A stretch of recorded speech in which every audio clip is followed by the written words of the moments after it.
તારે મારી હાયા કરવાની? એ કે આવે અમારે હાયા જ કરવાની હોય, બીજું અમારે શું કરવાનું હોય છે? મનમાં કે અમે હાયા કરીએ છીએ તો અમારા હિતનું જ હોય છે. પ્રભુ, અત્યાર સુધી આપે ક્યારેય અમારા અહિતનું કર્યું નથી, કારણ આપ કયો છો એમ કરીએ તો ઘરમાં જો ઠાકોરજી બિરાજતા હોય તો એ આપણા હિતનું કરે. હવે આપણે હવેલીએ દોડાદોડ કરીએ, આઠે સમાને અમે મારે ઈલાબેન આઠે સમાન દર્શન કરવાનો, સારું મારા વાલા, પણ આ બધાયનો છે. તમારા ઘરે બિરાજતો તમારા આજે પેલા છોકરીઓ બી આવી હતી ઘોડાસરથી, એક મણિનગર, એના મા હતા. હવે બે દીકરીઓ કેવી હતી તો એની મમ્મી કે બે સાંભળીને ઠાકોરજી પુષ્ટ કરાવી લીધા કે અમારે મમ્મી જે થાય ઠાકોરજી કરાવે. તો એક દીકરી ઘોડાસરથી આવી હતી, એ જમાઈ એના જ હતા ને, અને ઓલી દીકરી હતી એ મણિનગરની, એની બા આવ્યા હતા. બધાના ઘરે ઠાકોરજી બિરાજે. હવે એણે એક સરસ વાત કરી કે સમજી આ બધું સાંભળીને પુષ્ટ કરાવ્યા ને, એટલે હવે ઠાકોરજીમાં ભાવ બહુ આવે. તો જો ઘરમાં ઠાકોરજી હોય તો તમને આજ્ઞા કરે આમ કરો, આમ કરો, આમ કરો. હવે મોસ્ટલી આપણે બધા ઓલું એસિડિટીવાળા એટલે પૂરી ન કરીએ, ઓછી કરીએ. તો કાલે બધાએ ખાંડવી ખાધી હતી બહાર, એટલે આજે ઠાકોરજીને ખાંડવી અરોગવી હતી. હવે બધા એમ કે રસપૂરી કરી, રસપૂરી. તો આજે ઠાકોરજીને કીધું આ કોઈ નથી તો આપણે પાલીની બેને જોઈ તો લે, ચોબાપૂરી બનાવી અને રસ બનાવ્યો. ઠાકોરજી આરોગ્યા કે કેવા પ્રેમથી આરોગ્યા. તો અહીંયા આ ગોપી આવતી હતી, કુંભદાસને કહ્યું એ કુંભના દેખ મેરે પાવ મેં કાંટા લગ ગયા હે. ઓલી ગોપીએ સાંભળ્યું. કુંભદાસ કે હાવ ખોટા, હાવ ખોટા, આમાં ક્યાં કાંટો વાગ્યો? પણ કુંભદાસ કે આપણને કીધું છે હું કહું એટલે તારે હા પાડવાની, હું ના કહું એટલે તારે ના પાડવાની. પણ જો પ્રભુ કેમ કરીએ ને તો માલ જ ખાવા મળે, માર ખાવા મળે નહીં. સંસારનો માલ કયો? અલૌકિક ઠાકોરજીમાં ભાવ વધે એ માલ છે આપણો. कुंभदास के कहाँ लग गयो, कहाँ लग गयो, कहाँ लग गयो प्रभु? ये के तो को तो दिखाई नहीं देगा कुंभना, तेरी तो उम्र हो गई है, अब देख कौन निकालेगा, मेरे पाँव में तो यूँ हो रहा है. गोपी तो दूर थी આવી. હવે ઠાકોરજીને સુગંધ ઓલા બાખણની આવી હતી, સરસ હતું. ત્યાંથી નામ ગોપી રૂમઝૂમ કરતી આવતી હતી. એ માથે જે માખણ હતું ને ગરમ ગરમ બેજરની રોટી હતી ને ટેટીનું શાક હતું. ઠાકોરજી કે આ તો આપણો મેળ પડી ગયો. ગોપી કે કहाँ લગ્યો પ્રભુ, કहाँ? ગોપી यूं લગ્યો. એ કે લાવો કાઢી દો. એટલે કે આ નીચે તો ઉતાર. એટલે ગોપીએ તો પ્રભુ બેઠા હતા, બેસી ગયા નીચે અને અહીંયા આમ રાખ્યું. ઠાકોરજી ઓહો આપણને જરાય શરમ નહીં પડે. કુંભના તું અહીંયા બેસી જા. એટલે કુંભનો આમ અંદરથી કાઢીને ખવડાવે તો ખબર ન પડે ને. આ પ્રભુની લીલા જુઓ અદ્ભુત. કુંભનદાસ કે આ તો માલ નહીં, આ તો મારે જ પડવાનો. બેસો કુંભનભાઈ, કુંભનભાઈ બેવો, આ તમારે તો એ કે મારે જ ખાવાનો. કુંભનદાસ બેઠા. આમ ગોપીને કે લે. તો ગોપી કે આમાં દેખાતું નથી. લાવો એ કે ચરણ મારા ખોળામાં ધરો. જે ચરણ માટે કરોડો વર્ષ દેવતાઓ ઋષિ મુનિઓ તપ કરીને થાકી જાય છે તોય આ ચરણ મળતા નથી. એ ચરણને ગોપીએ ધાડ કરતા લઈને રાખો મારા ખોળામાં ચરણ. આવી રીતે થોડું કઢાય કાઢો, નીચે પાછી ધૂળ. હા એ કે લે ગોપી. અને ખોળામાં આમ કરીને આમ તમે સામે બેઠા હો અને ચરણ આમ રાખે તો આમ દેખાય ને. એટલે ગોપી તો આમ કાંટો ગોતવા માંડે. ક્યાં કાંટો વાગ્યો તો કે ઠાકોરજીના ચરણમાં દેખાય. ગોપી આમ આમ કરે અને એ ચરણારવિંદનો સ્પર્શ થતાં થતાં પ્રભુના ચરણની અંદર એટલો એને સ્પર્શનો આનંદ આવ્યો. જેમ આપણે ચરણ સ્પર્શ કરીએ છીએ, ઠાકોરજીને ચરણ સ્પર્શ કરીએ, વલ્લભકુળને કરીએ અને આપણને કેટલો આનંદ આવે. જે દિવસે આપણા ઘરે આપણા માથે બિરાજતા આપણા ઠાકોરજીના ચરણ સ્પર્શ ન થાય મારા વાલા, એ દિવસે આપણને એવું લાગે આજ દિવસ વાંચ્યો છે, આજે મજા ન આવી. આજે ઘણીવાર આ દવાખાને ગયા હોઈએ કે ઓલું ફૂલ બોડી ચેકઅપ હોય એટલે આપણે તૃપ્તિને કહીને જઈએ હું હમણાં આવી જઈશ. તૃપ્તિ ઠાકોરજીને કહેજે મારી રાહ જોવે. પછી આપણે જ ફોન કરીએ કે અહીંયા અવેર થાય એવું છે, મારા પ્રભુને શ્રમ પડશે હો, મારા સ્વાર્થ માટે તું પ્રભુને જગાવીશ નહીં, તું તારા અનુસર. અને ઘણીવાર એવું થાય પહેલો વારો આપણો જ આવી જાય, તાપ હોય તો આપણે 8 વાગે ગયા હોય ને 10 વાગે તો ઘરે, હજી તો જગાવીને એણે મંગળ ભોગ ધરાવો હોય, આપણે ખંખોડ્યું ખાધું ના ખાધું અને પ્રભુ પાસે આવી જાય ને આપણે ભોગ ધરાવીએ ને આપણે સ્નાન કરાવીએ, આપણે શૃંગાર કરીએ. ઠાકોરજી બંને બંને મુસ્કાઈ, માં આ તો બધી લીલા હતી, તને મોકલી, બાકી તને કાંઈ ન હોય, હું તારા ઘરે તારા માથે તારી પાસે બિરાજું છું, તને કાંઈ થવા દઉં ખરો. હવે ગોપીએ ચરણ લીધો, 10 મિનિટ થઈ, 15 મિનિટ થઈ, ગોપી કાંટો ગોતે, કાંટો ગોતતી નહોતી. ઠાકોરજી લગભગ અડધું આરોગી ગયા, કુંભંદા સાંભળીએ ઠાકોરજીના હાથમાં દે એટલે ખબર ન પડે. અને ઠાકોરજી એ નિરાંતે 2 જણની રોટી, ટેટીનું શાક ને માખણ અને હારવાર દહીં. હવે ગોપી કે ચરણ લીધા, સ્પર્શ થયો, ગોપીના શ્રી અંગમાં એકદમ પ્રભુના શ્રી અંગનો સ્પર્શ થયો, એકદમ પ્રભુની લીલામય તન્મય થઈ ગઈ, દેહાનું ભાન ભૂલી ગઈ. હવે થોડી વાર થઈને જોયું કે હવે અધરામૃત જ રહ્યું છે, હવે કાંઈ છે નહીં, કારણ કે થોડું પાછું કુંભનાના રોગ આવે તો તમે ખાઓ, તમે પેટ ભરી લ્યો.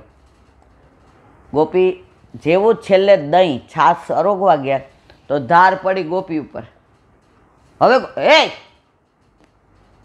આમાં કાંટો તો છે નહીં, ખોટું બોલીને મારું બધું ગોરસને અરોગવા માટે આ લીલા કરી. ઠાકોરજી કે તું છો આવી, તો તું કે જન્મના ધૂતારા, જન્મની ધૂતારી તો તું છે.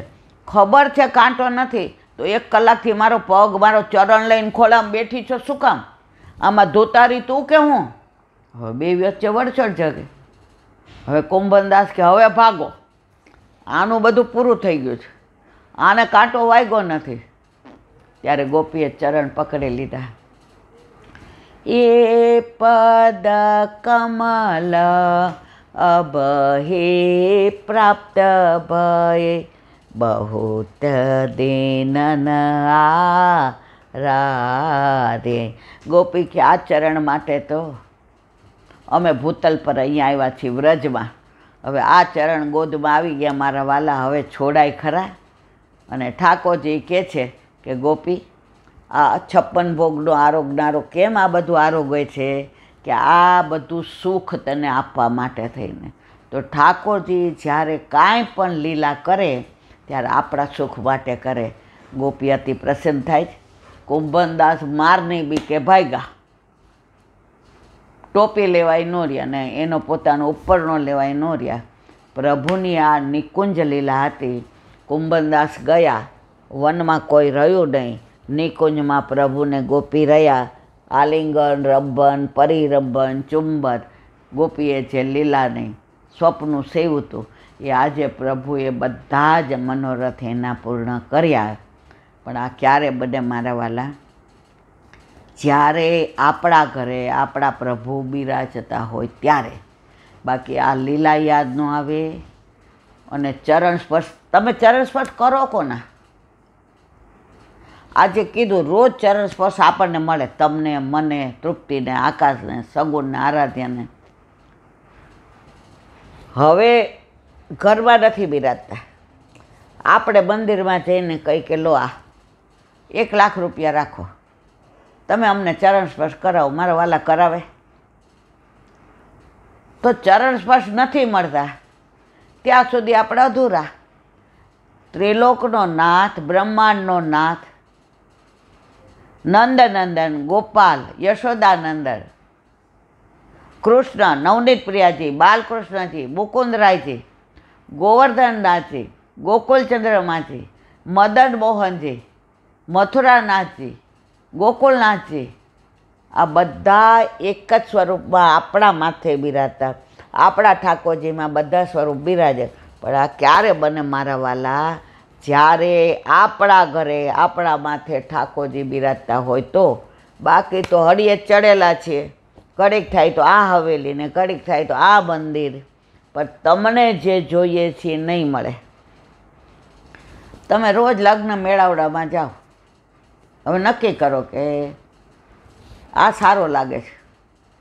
વળી બેનપણી કે કાલે અહીંયા છે બીજી જગ્યાએ, જોઈ લે.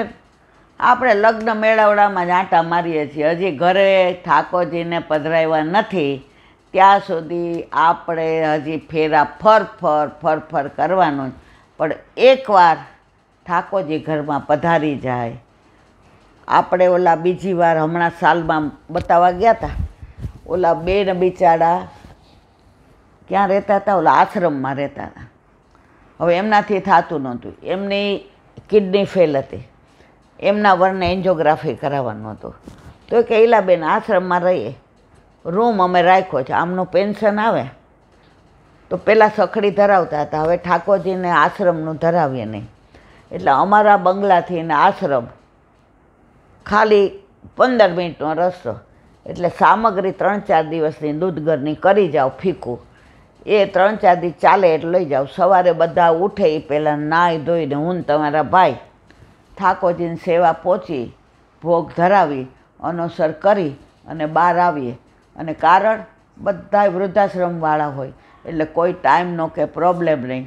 અને પછી બધાની આરે ના છૂટકે પેલું લઈ ગયા હોઈએ એ પધરાવીને ખાઈએ, કારણ દીકરાને ટાઈમ નથી, એ બોમ્બે રહે છે અને અમે બે એકલા છીએ. પેન્શન આવે છે, ઠાકોરજી પૂરું કરે છે.